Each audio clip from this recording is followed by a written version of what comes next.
Hi guys, welcome to my channel. I'm Natalie and today I'm doing my I'm dragging it.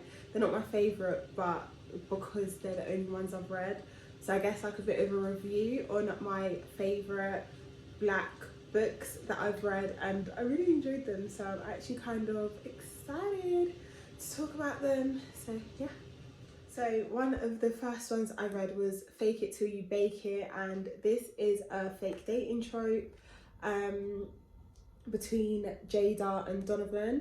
And Jada's grandparents own the NFL team that Donovan plays for. She's just come out of like a dating show and she's like being cut off by her parents. So her nan said she can give her access to her trust fund earlier if she can be in a job for like a certain amount of time. So her grandma gets her the job at Donovan's bakery that he also owns, and like the rest is history from there. Like they end up obviously falling in love because it's a romance book, but she brings in like more business to the company based off her popularity off of the show. But she has like her own sort of like insecurities and stuff which leads to them fake dating, without giving too much away. And then yeah, like he has his own stuff as well, like, and you kind of just go through the motions of both that with them and exploring why Jada has those insecurities, and it kind of leads back to like her dyslexia. So dyslexia, I think it's her dyslexia. Was she dyslexic? Whatever, but either way, like that's like all a part of it. Overall, I'd give the book like a 4.5 out of 5, but I really liked it. Like I think it was a really good book, and like there was only like a little bit of it that was cringy, but you can actually power through it. It's literally like a paragraph or 2 paragraphs that's a bit cringy, but it's not like the whole book, so it's fine. But overall, it's a good book. Like I enjoyed it. And then I also got the Hookup Plan and the Dating Playbook, and did I mess up?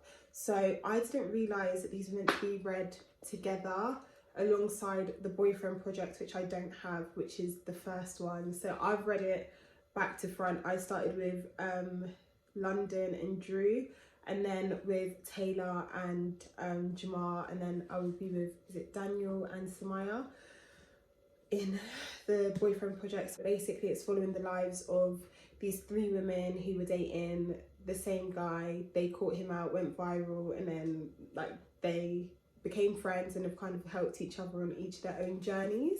So starting with Miss London and Drew.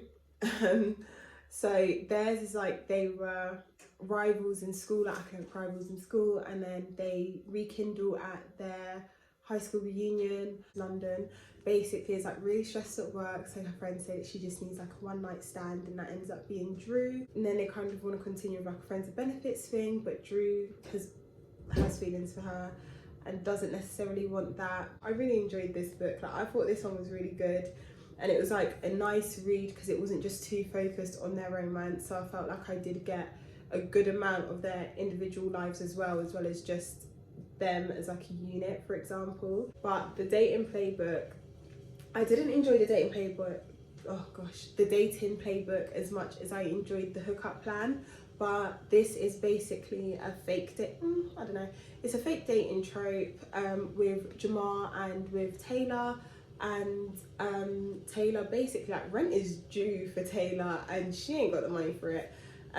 But Jamar wants to kind of get back into the NFL, and he hires her as his PT, so she's able to pay her rent and buy food again and stuff like that. But it's kind of them navigating through like not wanting to mix business with pleasure, both for their own personal reasons. And then eventually they end up fake dating because Jamar doesn't want people knowing he's going back to the NFL, and like a reporter kind of catches on. So Taylor says they're dating, and just then they have to navigate through all of that to then get to where they want to be. But overall, again, it was like a really good one, like very enjoyable. And I will say with the Hookup Plan and with the Dating Playbook, neither of them were cringy. Like you get enough of their own individual stories as well as like their romance, where it's just really enjoyable. Like me personally anyway, I'm not gonna say you, I personally like really wanted to hear each individual story and was hooked on each individual story as well as them as a couple, but overall really enjoyed the books. Just upset that I read it in the wrong order.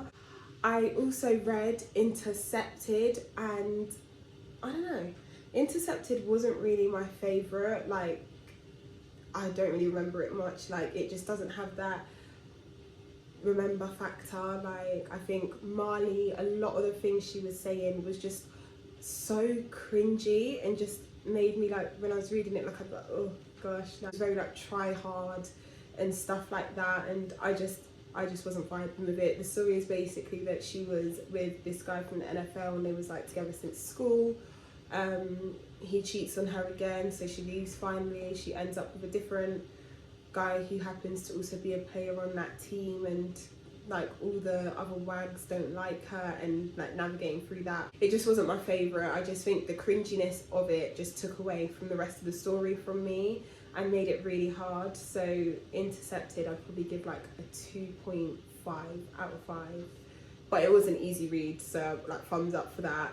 But yeah, that's it really.